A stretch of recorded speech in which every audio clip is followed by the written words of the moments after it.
talaga eh. Ano ang mga concerns ng mga tao? Bakit interesado sila sa sexual topics? Like what? Yung nagugulat sila sa mga facts na sinasabi ko minsan. Kunyari, Like? pwede ka pa rin mabuntis kahit nag-withdraw ka.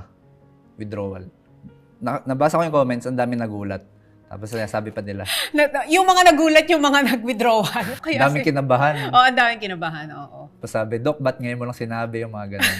Hindi kasi siya 100% safe eh. Because nabubuntis pa rin kahit mag-pull out dahil? Wrong timing, number 1. Number 2, yung pre-ejaculate na tinatawag. May Yung lumalabas.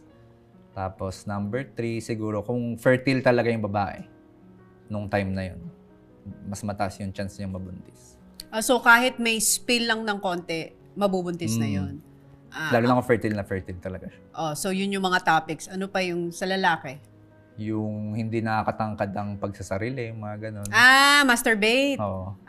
Okay, so you debunk myths also. Saan ba nagsimula yung myth na yan? Yung sa mga natin, ninuno. Mga matatanda. Dapat daw mag-masturbate para tumangkad.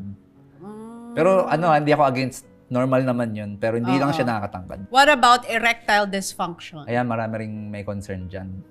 Kasi nagiging problem din yan ng mga, of course, yung in a relationship, pwedeng magkaroon ng emotional problem sa mag-asawa or sa mag-boyfriend-girlfriend. Dami rin nagtatanong ano yung reason. So, syempre, isa na dyan yung paninigarilyo. Kapag medyo overweight, yung mga ganun. So pag naninigarilyo, hindi mabilis... Pag chronic smoker na talagang... Titigas. So pag naninigarilyo, malambot. Malambot. Nako, yung mga nagyoyosi, nako, magdalawang isip. Kasi lumilit yung blood vessels sa katawan. So kapag maliit yung blood vessels, onti yung blood flow doon. Kaya hindi tumitigas.